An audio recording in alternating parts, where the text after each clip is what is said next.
এই লম্বা আলুগুলো যখন সেদ্ধ করবে দেখবে না, এইভাবে টিপবে, তাহলে কাটলো না। এমনি করে কেটে দাও, তাহলে তো কেটে গেল। এটা তোমার দেখাও যাবে না, অথচ কাটা হয়ে গেল। হ্যাঁ, সেদ্ধ হয়ে এসছে। বড়িটা দিয়ে দাও। হ্যাঁ, এর মধ্যে দেওয়া আছে কালো জিরে, তেল, হলুদ, নুন, ধনে গুঁড়ো, শিম, আলু।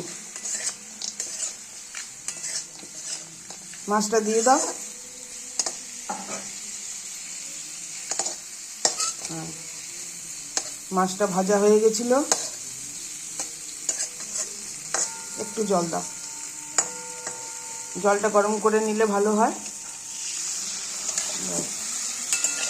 করতে যা।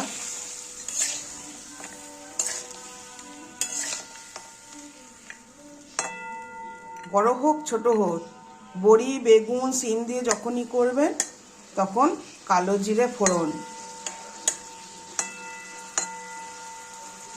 কালারটা কি সুন্দর এসেছে না? একটু লাল লঙ্কার গুঁড়ো দেওয়া হয়েছে, কাঁচা লঙ্কাটা দিয়ে দাও।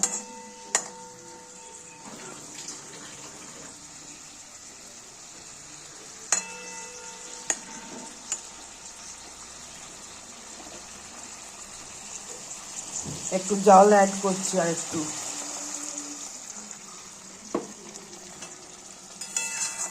তৈরি হয়ে গেল শিম বেগুনের।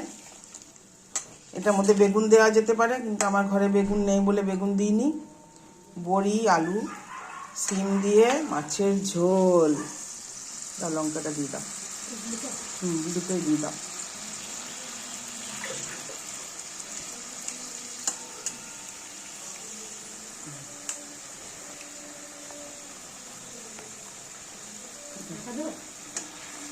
একটুখানি ফুটে যা, নামিয়ে দেবো।